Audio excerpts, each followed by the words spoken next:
Your parrot is on top of the refrigerator again. It is 8:12 a.m. in a second-floor apartment in Tampa, Florida, and a blue and gold macaw weighing 1 kilogram is using its beak like a third hand to pry at the rubber seal around the freezer door, because you made the mistake of laughing the first time it did that. It is 17 years old, which for a macaw means middle-aged, loud, emotionally complicated, and fully committed to property damage as a communication style. It knows about 43 words, although knows is doing some generous work here. It says hello when you leave, screams when you shower, and has learned the exact sound of your microwave finishing because that noise predicts food. You tell people it is basically a toddler with feathers, which is charming, right up until you remember that toddlers do not have a bite force approaching 300 psi and a curved keratin blade attached to their face. You die at 9:36 a.m. on a Thursday. Not humanity, just you. An aneurysm in the bathroom. Fast, silent, statistically rude, your parrot hears the fall, climbs down the fridge, waddles to the hallway, and says your name twice in your voice. Here's the part that matters. Unlike a dog, your parrot is not domesticated in the deep genetic sense. Dogs were rebuilt, cats partially edited themselves. Most parrots are still wild animals with excellent PR. They have been selectively bred for color in some lineages and temperament in a few captive populations. But the blue and gold macaw in your apartment is, anatomically and behaviorally, still very close to the macaws moving through South American forests right now. The body is original equipment, the instincts are intact. What captivity changed was not the animal. It changed the context. It replaced forest with drywall, flock with you, and 40 kilometers of daily flight with a perch next to a television. This is good news for the parrot. It is also bad news for everything else. Day 1. The apartment is still climate controlled. The water bowl is full. There are sunflower seeds in the dish, half a banana on the counter, and an open bag of pistachios. You should not have left unattended, because macaws can open a surprising number of things out of sheer spite. Your parrot is stressed, but not helpless. Parrots are neophobic and social, which means sudden change scares them and isolation hurts them, but they are also problem-solving specialists. A macaw can manipulate latches, memorize routines, associate sounds with outcomes, and use its feet with near primate-like dexterity. Within 6 hours, it has climbed onto the sink, drunk from the faucet drips, shredded the banana peel to get the fruit, and chewed halfway through the cardboard top of the pellet bag. By day 3, your body has become a problem. The parrot does not understand and has no use for. It calls for you less, it forages more. This is not grief in the cinematic way humans prefer to imagine it. It is behavioral recalibration. The flock member is gone. The environment remains. Food still exists. The bird continues. And then the apartment starts closing. Without you opening curtains, replacing water, setting out fresh fruit, cleaning dishes, or maintaining airflow, indoor life becomes a narrowing tunnel. The faucet stops dripping. The fruit rots. The pellets run low. The room heats. A caged parrot dies here, fast. This is why so many captive parrots would never make it through the first month after an owner's death. They are trapped in the architecture of dependence. Intelligence does not help if the lock is on the outside. But your macaw has a habit. You never fully latch the balcony door because the frame sticks in humid weather, and you keep meaning to fix it. You do not fix it.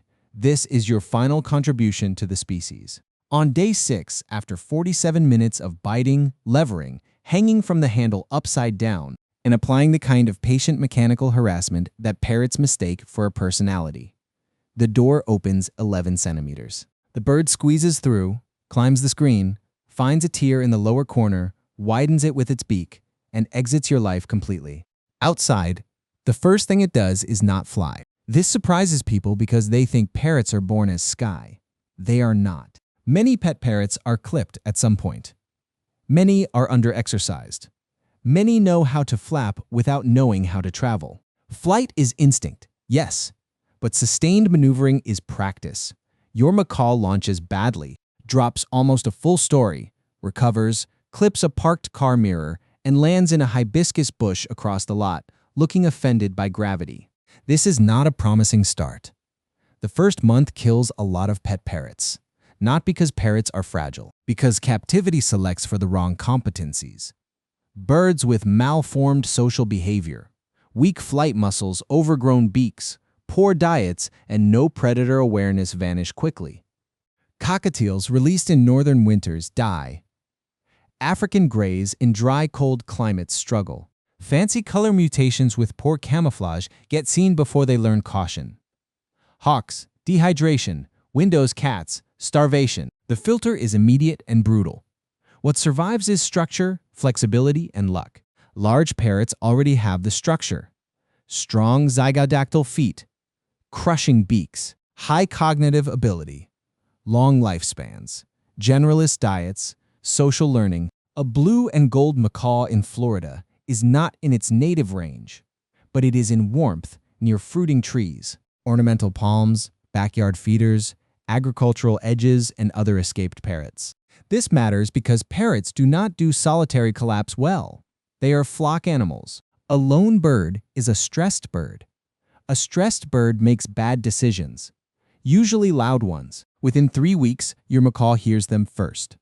Harsh contact calls from a utility corridor 2 blocks away. There are already feral parrots in Florida now, more than 20 species breeding or attempting to breed, including Amazons, monk parakeets, Nande parakeets, and macaws in small numbers. Escapes happen constantly. The pet trade has been seeding accidental test populations for decades. Your bird follows the calls and finds 6 others at a royal palm. All escapees or descendants of escapees are structurally similar enough to tolerate each other at feeding sites. This is not friendship. It is anti-predator geometry, year 1. The survivors of the pet population sort themselves hard. Small cage-dependent species decline unless they find urban food webs fast. Medium parrots do better. Large macaws and Amazons do best where climate allows because body mass buffers starvation, beaks open tougher foods, and lifespan gives selection time to work. Reproduction is slow though. Macaws lay 2 to 3 eggs, often fewer surviving. This is not a rat explosion.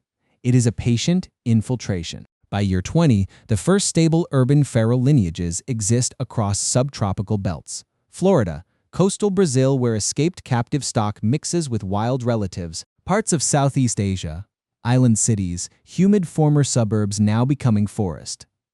Color variety collapses quickly. Bright, aberrant morphs get removed by predators or diluted genetically. What remains trends toward functional plumage, strong flight, moderate body size, and temperaments that balance caution with curiosity.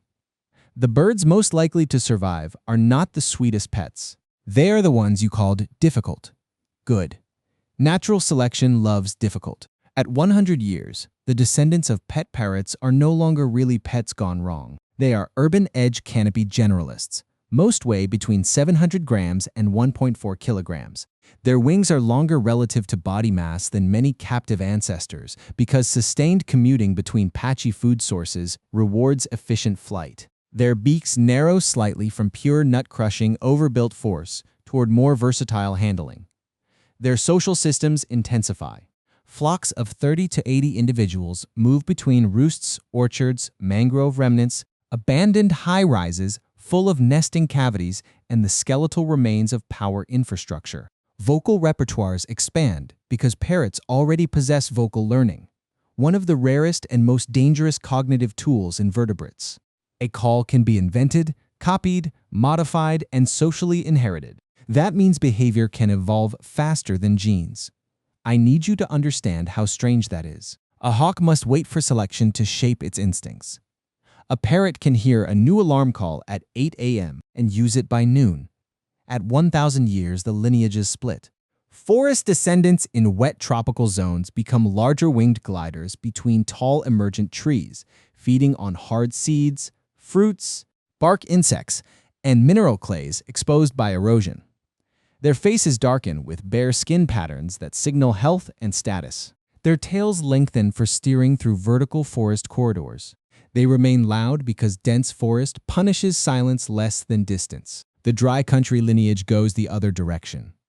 In former urban scrub, open woodland, and savanna mosaics, a stockier parrot emerges, around 1.8 kilograms, with a deeper chest, broader feet, and a heavier lower mandible. It spends more time on the ground than any macaw would have tolerated in your apartment. Ground foraging is dangerous, yes, but rich. Fallen seeds, bulbs, carrion scraps, eggs, invertebrates. The birds that can crack, dig, and sprint survive droughts better than the birds waiting politely in trees for fruit that never comes. And then one lineage does something that changes the whole story. On island chains and fragmented coastal forests, food seasonality becomes vicious. Storm years alternate with abundance. Nesting cavities are limited. Juvenile mortality is high. Under these conditions, parrots that can manipulate objects do better. They already can, but now selection starts reinforcing precision. Slightly more mobile toes, slightly more curved nail geometry, slightly better binocular overlap, slightly more patience with cause and effect. Over 20,000 years, that stack becomes real. A medium-sized descendant, maybe 900 grams, begins using stripped twigs to probe rot holes for beetle larvae and levering seed pods open with held stones against branch forks. Tool use in parrots is not science fiction. Kia, Goffin's cockatoos, and several others already solve multi-step mechanical tasks. The hardware is there, the pressure just got serious.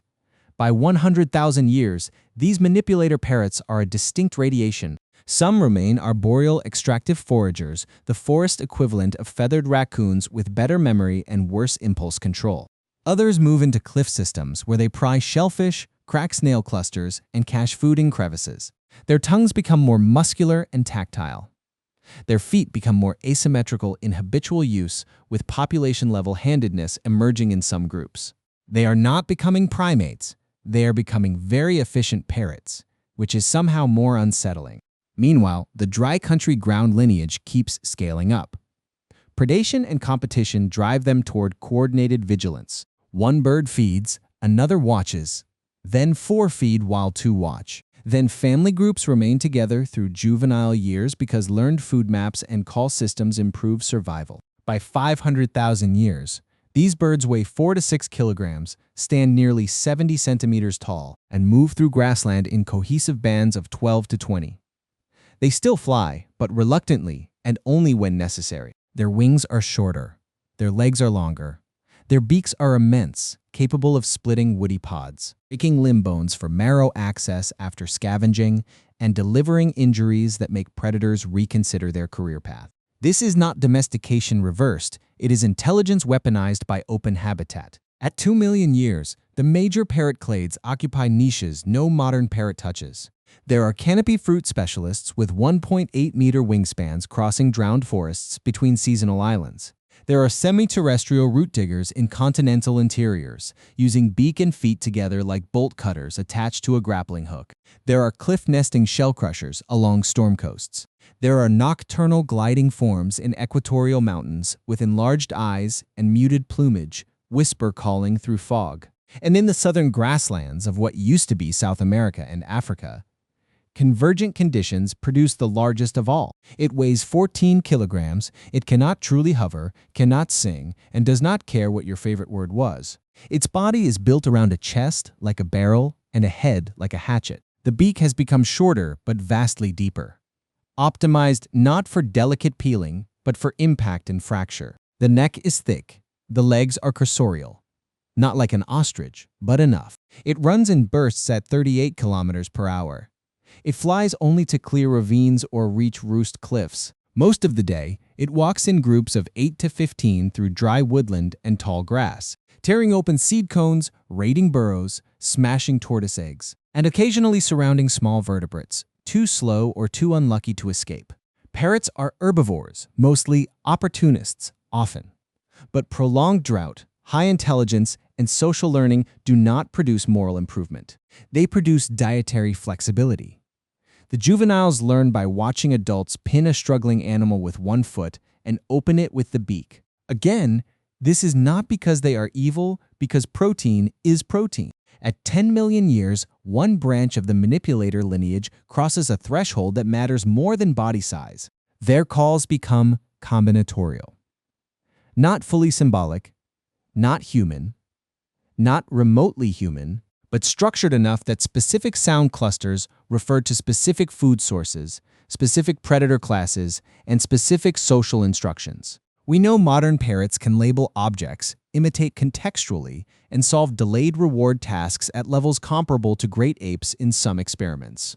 Extend that under-selection for cooperative foraging and cultural transmission, and you get something very uncomfortable very fast. You get tradition that accumulates. Nest opening techniques differ by region. Tool shapes differ by habitat. Juveniles must practice, adults correct them. Some populations maintain communal cracking sites where generations leave wear grooves in stone.